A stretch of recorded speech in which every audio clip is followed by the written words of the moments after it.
What makes this trip super special is that we're not only going to some of the most awesome places down here in the Southwest, but we're going to some of the most unique places. When I went about creating Southwest Unbound and our new National Parks Unbound trips, I started looking at some of the more popular national parks. We have included a couple of really spectacular highlights, but those tend to attract some crowds. And from there, I started working on trying to find other places where we could provide the same experience, show some of our guests some amazing areas, but also do it in a very remote setting where oftentimes we're the only people out in these areas. You can actually have the Grand Canyon entirely to yourselves, or exploring the slot canyons without having to wait in line for the next person to come around the corner.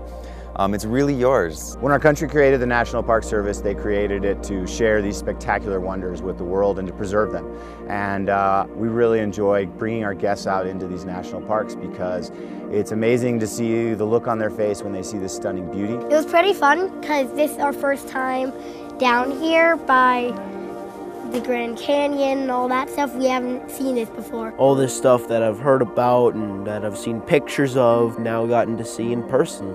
We had a lot of sun, we had some rain, but those changing things can make for beautiful, beautiful sunrises and sunsets. And as Linda mentioned, the stars, the Milky Way, we never see that stuff at home. We could say that we hiked every day, but frankly, hiking in the Narrows is nothing like going down into Bryce.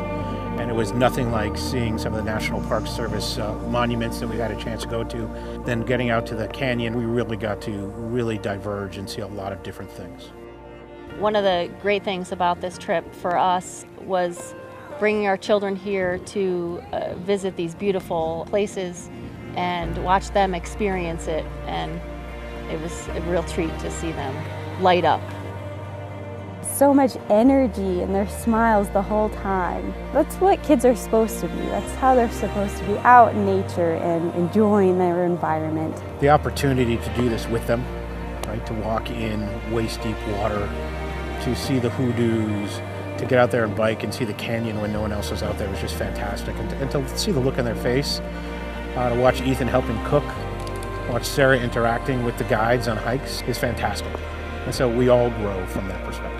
We get lots of experiences together instead of just separate. We also get to share memories. To come out here to drop everything that you do in a normal day-to-day life and to just live in the moment.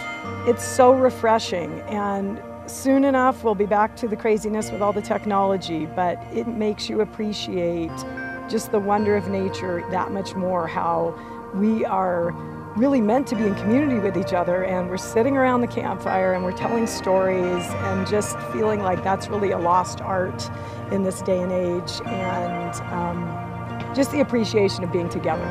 We weren't originally meant to live around surrounded by steel and cement and asphalt and big towering buildings, and it does something to our spirit that we don't really recognize until we get back out amongst nature and we feel that spirit rise, we feel it connect with us in a way that we can't really explain.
see kind of the towering majestic monoliths and red rocks, you feel a little bit small, you feel a little bit young. It helps you put things in perspective. It helps you to think about the world and yourself and your life in a little bit of a different way. It's a spiritual experience, it's a chance to reflect and a chance to grow as a person.